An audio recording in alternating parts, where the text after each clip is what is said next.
It is a particularly interesting location for me to be sitting today, given that over a decade ago I sat in this very chair right here in the European Union Parliament. And at that time, I warned the world of what was coming. During that conversation that was hosted at the time by the Green and EFA and a number of the other parties of the European Union's various representations, we were having a conversation on whether Europe should adopt the United States policy of allowing for the patents on biologically derived materials. And at the time, I urged this body, and I urged people around the world, that the weaponization of nature against humanity had dire consequences. Tragically, I sit here today with that unfortunate line that I don't like to say, which I told you so. But the fact of the matter is, we're here not for a reprisal on past decisions. We're here to actually, once again, come to the face of the human condition and ask the question, who do we want to be? What do we want humanity to look like? And rather than seeing this as an exercise in futility, which is very easy from time to time when you're in the position I'm in, I actually see this not as an exercise in futility. I see this as one of the greatest opportunities that faces us, because we now have a public conversation, which is now front and center in people's minds. When this was an esoteric conversation about biological patents, nobody cared. But when that conversation came home, then it became something people can care about. So I'm actually quite grateful for this opportunity. I thank the members of Parliament for hosting this. I thank all of the translators who, I apologize in advance. I will use terminology that is probably very difficult to translate, so my apologies.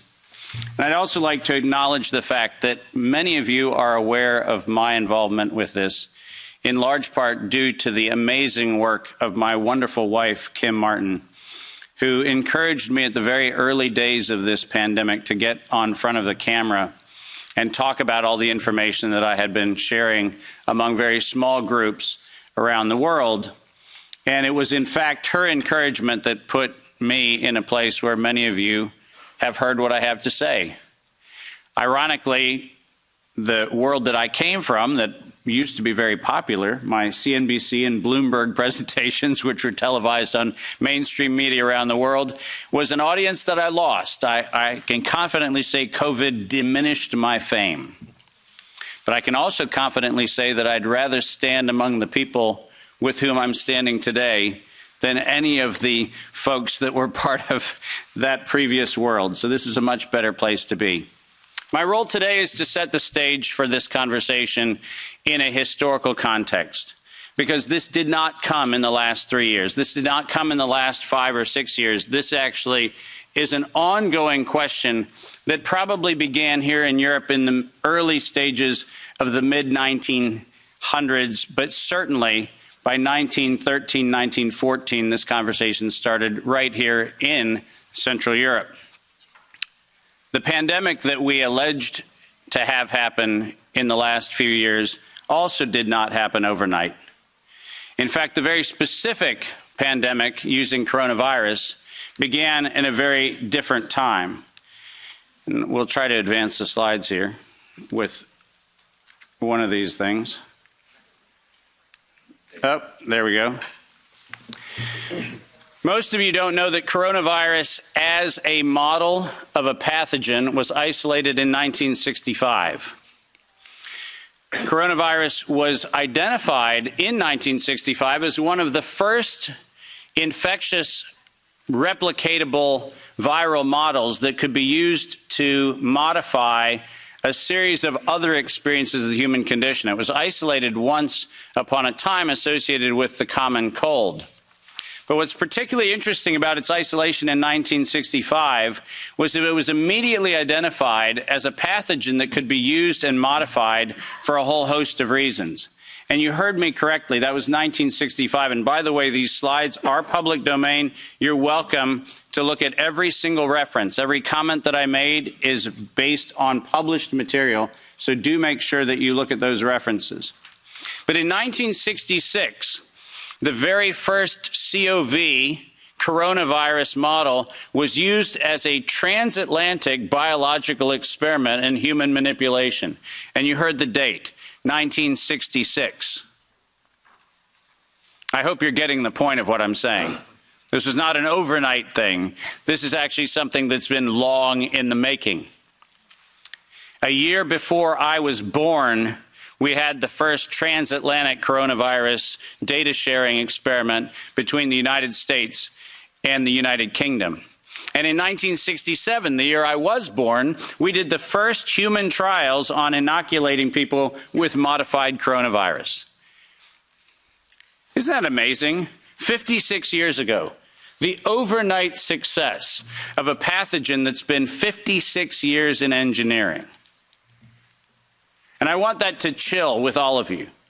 Where were we when we actually allowed, in violation of biological and chemical weapons treaties, where were we as a human civilization when we thought it was an acceptable thing to do to take a pathogen for the United States and infect the world with it? Where was that conversation? And what should have been that conversation in 1967? That conversation wasn't had. Ironically, the common cold was turned into a chimera in the 1970s. And in 1975, 1976, and 1977, we started figuring out how to modify coronavirus by putting it into different animals, pigs and dogs. And not surprisingly, by the time we got to 1990, we found out that coronavirus as an infectious agent was an industrial problem for two primary industries, the industries of dogs and pigs. Dog breeders and pigs found that coronavirus created gastrointestinal problems, and that became the basis for Pfizer's first spike protein vaccine patent, filed, are you ready for this, in 1990. Did you hear what I just said? 1990. Operation Warp Speed? I'm sorry. Where's the warp and the speed? Pfizer, 1990, the very first spike protein vaccine for coronavirus. Isn't that fascinating? Isn't it fascinating that we were told that, well, the spike protein is a new thing. We just found out that that's the problem. No. As a matter of fact, we didn't just find out it was not just now the problem. We found that out in 1990 and filed the first patents on vaccines in 1990 for the spike protein of coronavirus. And who would have thought? Pfizer. Clearly the innocent organization that does nothing but promote human health. Clearly Pfizer. The organization that has not bought the votes in this chamber and in every chamber of every government around the world. Not that Pfizer. Certainly they wouldn't have had anything to do with this. But oh yes, they did. And in 1990, they found out that there was a problem with vaccines. They didn't work. You know why they didn't work? It turns out that coronavirus is a very malleable model. It transforms and it changes and it mutates over time. As a matter of fact, every publication on vaccines for coronavirus from 1990 until 2018, every single publication concluded that coronavirus escapes the vaccine impulse because it modifies and mutates too quickly for vaccines to be effective. And since 1990 to 2018, that is the published science, ladies and gentlemen. That's following the science. Following the science is their own indictment of their own programs that said it doesn't work. And there are thousands of publications to that effect, not a few hundred. And not paid for by pharmaceutical companies. These are publications that are independent scientific research that shows unequivocally, including efforts of the chimera modifications made by Ralph Baric in the University of North Carolina, Chapel Hill. All of them show vaccines do not work on coronavirus. That's the science. And that science has never been disputed. But then we had an interesting development in 2002. And this date is most important. Because in 2002, the University of North Carolina, Chapel Hill patented, and I quote, an infectious replication defective clone of coronavirus. Listen to those words, infectious replication defective. What does that phrase actually mean? For those of you not familiar with language, let me unpack it for you. Infectious replication defective means a weapon. It means something meant to target an individual, but not have collateral damage to other individuals. That's what infectious replication defective means. And that patent was filed in 2002 on work funded by NIAID's Anthony Fauci from 1999 to 2002. And that work, patented at the University of North Carolina, Chapel Hill, mysteriously preceded SARS 1.0 by a year. Dave, are you suggesting that SARS 1.0 wasn't from a wet market in Wuhan? Are you suggesting it might have come from a laboratory in the University of North Carolina, Chapel Hill? No, I'm not suggesting it. I'm telling you that's the facts. We engineered SARS. SARS is not a naturally occurring phenomenon. The naturally occurring phenomenon is called the common cold. It's called influenza-like illness. It's called gastroenteritis. That's the naturally occurring coronavirus. SARS is the research developed by humans weaponizing a life system model to actually attack human beings. And they patented it in 2002.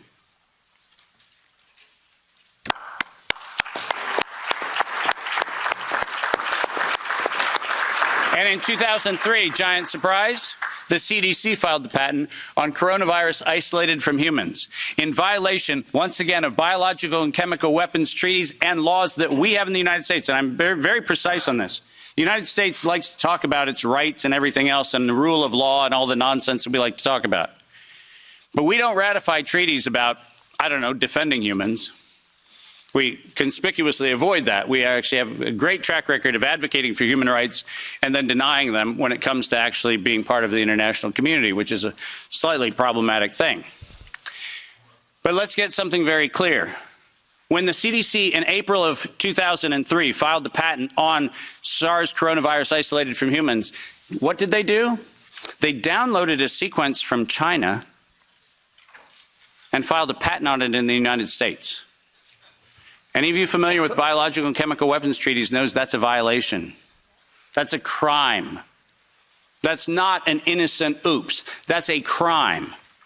And the United States Patent Office went as far as to reject that patent application on 2 occasions until the CDC decided to bribe the Patent Office to override the patent examiner to ultimately issue the patent in 2007 on SARS coronavirus. But let's not let that get away from us, because it turns out that the RT-PCR, which was the test that we allegedly were going to use to identify the risks associated with coronavirus, was actually identified as a bioterrorism threat by me in the European Union-sponsored events in 2002 and 2003, 20 years ago.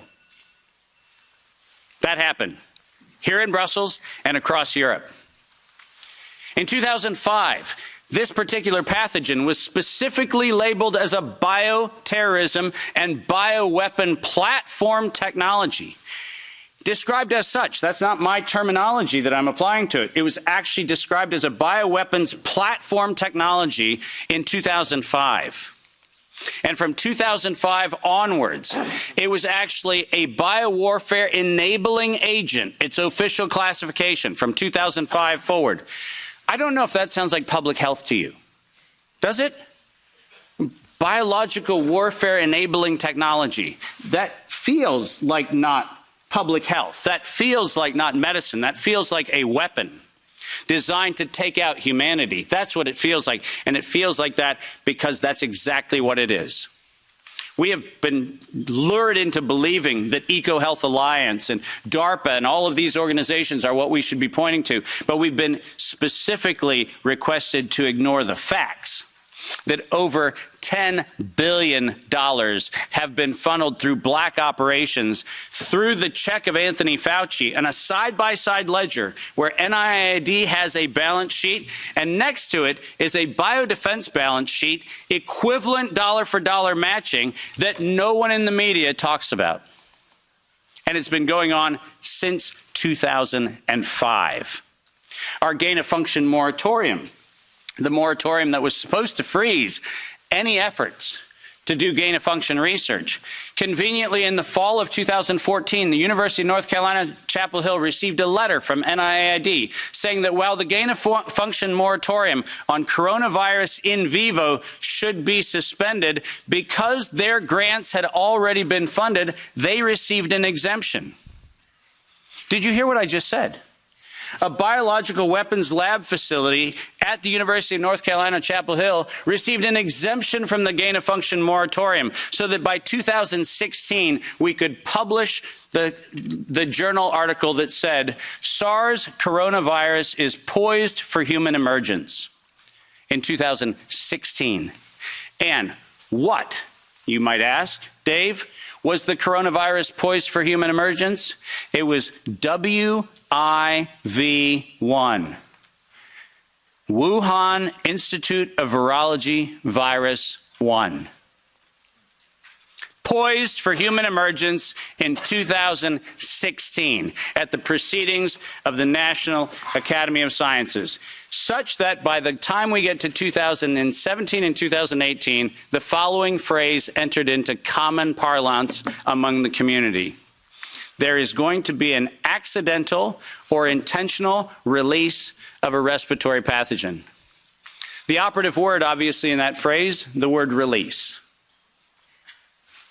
Does that sound like leak? Does that sound like a bat and a pangolin went into a bar in the Wuhan market and hung out and had sex and lo and behold, we got SARS-CoV-2? No. Accidental or intentional release of a respiratory pathogen was the terminology used, and 4 times in April of 2019, 7 months before the allegation of patient number 1, 4 patent applications of Moderna were modified to include the term accidental or intentional release of a respiratory pathogen as the justification for making a vaccine for a thing that did not exist. Keep going. If you have not done so, please make sure that you make reference in every investigation to the premeditation nature of this, because it was in September of 2019 that the world was informed that we were going to have an accidental or intentional release of a respiratory pathogen so that by September 2020, there would be a worldwide acceptance of a universal vaccine template. That's their words, right in front of you on the screen. The intent was to get the world to accept a universal vaccine template, and the intent was to use coronavirus to get there. And the last slide. This isn't advancing, so if I could have somebody do it. Let's read this, because we have to read this into the record everywhere I go. Until an infectious disease crisis is very real, present, and at the emergency threshold, it is often largely ignored. To sustain the funding base beyond the crisis, he said, we need to increase the public understanding for the need for medical countermeasures such as a pan-influenza or pan-coronavirus vaccine. A key driver is the media, and the economics will follow the hype. We need to use that hype to our advantage to get to the real issues. Investors will respond if they see profit at the end of the process. Sounds like public health? Sounds like the best of humanity? No, ladies and gentlemen, this was premeditated domestic terrorism stated at the proceedings of the National Academy of Sciences in 2015, published in front of them. This is an act of biological and chemical warfare perpetrated on the human race, and it was admitted to in writing that this was a financial heist and a financial fraud. Investors will follow if they see profit at the end of the process. Let me conclude by making 5 very brief recommendations. The last slide. Nature was hijacked. This whole story started in 1965 when we decided to hijack a natural model and decide to start manipulating it. Science was hijacked when the only questions that could be asked were questions authorized under the patent protection of the CDC, the FDA, the NIH, and their equivalent organizations around the world. We didn't have independent science. We had hijacked science. And unfortunately, there was no moral oversight in violation of all of the codes that we stand for. There was no independent, financially disinterested, independent review board ever impaneled around coronavirus, not once. Not once. Not since 1965. We do not have a single independent IRB ever impaneled around coronavirus. So morality was suspended for medical countermeasures. And ultimately, humanity was lost because we decided to allow it to happen. Our job today is to say, no more gain-of-function research, period. No more weaponization of nature, period. And most importantly, no more corporate patronage of science for their own self-interest unless they assume 100% product liability for every injury and every death that they maintain. Thank you very much.